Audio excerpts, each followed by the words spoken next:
Приветствую, друзья, с вами YouTube канал Мелочите. Если на вашем автомобиле прыгают либо скрипят дворники стеклоочистителя, тогда это видео поможет вам избавиться от этой неприятности. Казалось бы, элементарная и простейшая вещь, но очень часто перед тем, как проводить диагностику какому-то автомобилю, мне приходится исправлять именно эту проблему со стеклоочистителем. Поэтому в этом коротком видео я покажу, как от этого избавиться. Чаще всего лезвие резинки щетки стеклоочистителя имеет вот такую форму. При движении щетки в одном направлении резинка сгибается в одну сторону, а при движении в обратном – в другую. Но так будет происходить только тогда, когда щетка установлена строго перпендикулярно поверхности стекла. В противном же случае резинка либо не будет сгибаться совсем, либо вообще будет согнута в противоположную сторону, и при работе в одном из направлений будет изогнута вперед и действовать как зубило.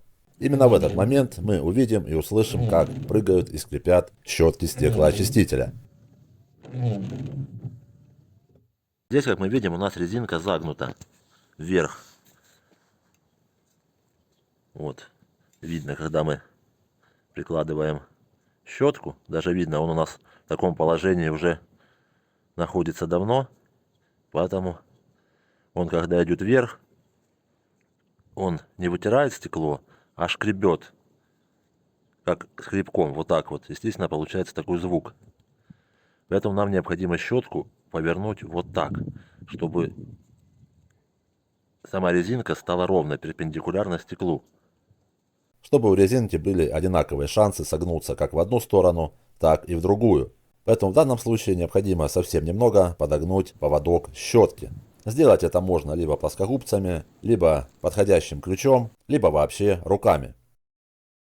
Но если вы хотите более глобально разобраться в проблеме, либо занимаетесь ремонтом автомобилей, тогда желательно приобрести специальное устройство для регулировки угла атаки щеток стеклоочистителя. Многие даже не догадываются о существовании такого устройства. Оно позволяет более точно выставить необходимый угол поводков стеклоочистителя. Ну а если у вас один автомобиль, то покупка данного устройства не совсем целесообразна, учитывая его стоимость. Поэтому, если вы хорошо знаете свой автомобиль и понимаете суть проблемы, то вполне реально все сделать своими руками, как я и показал. Проверяем.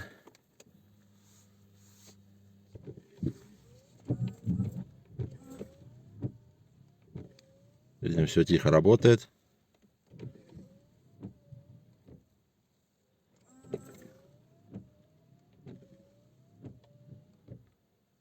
Но здесь, конечно же, стоит отметить, что все вышесказанное обязательно поможет, если привод ваших стеклоочистителей в хорошем состоянии. То есть там нет люфтов в поводках, в приводе стеклоочистителя. Тогда этот совет вам однозначно поможет. Но если же там довольно ощутимые люфты, тогда в первую очередь, конечно же, необходимо избавиться именно от них.